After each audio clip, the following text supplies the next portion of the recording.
ప్రతిరోజు టెన్షన్తో మొదలై అలసటతో ముగుస్తోంది. పని, ప్రెషర్, నిద్రలేని రాత్రులు మెల్లగా ఆమె ఆరోగ్యాన్ని దెబ్బతీస్తున్నాయి. మొదట చిన్న చిన్న మార్పులు మాత్రమే కనిపించాయి. జుట్టు ఊడిపోవడం, ముఖంపై మొటిమలు, అలసట, పీరియడ్ సరిగా రాకపోవడం. బయటికి నవ్వుతున్నా లోపల మాత్రం ఆమె విరిగిపోతోంది. టెన్షన్, ఆందోళన, ఒంటరితనం ఆమె మనసును బలహీనపరుస్తున్నాయి. ఆమె డాక్టర్ను కలిసింది. ఇది పీసీఓడి, కేవలం హార్మోన్ సమస్య కాదు, నీ జీవనశైలి ఇచ్చిన హెచ్చరిక.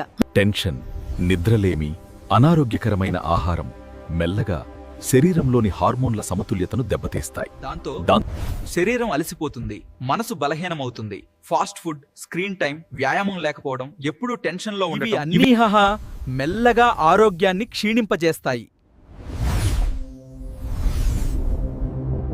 కానీ ప్రతి సమస్యకు ఒక మార్గం ఉంటుంది. ఆమె తన జీవితాన్ని మార్చుకోవడం ప్రారంభించింది. సమయానికి నిద్ర, ఆరోగ్యం ప్రశాంతమైంది, ఆత్మవిశ్వాసం తిరిగి వచ్చింది. చిన్న చిన్న మంచి అలవాట్లు ఆమె జీవితాన్నే మార్చేశాయి. శరీరం చెప్పే సంకేతాలను వినండి. ఆరోగ్యం మన జీవితంలో అతిపెద్ద సంపద. హీలింగ్ మన నిర్ణయాలతో ప్రారంభమవుతుంది.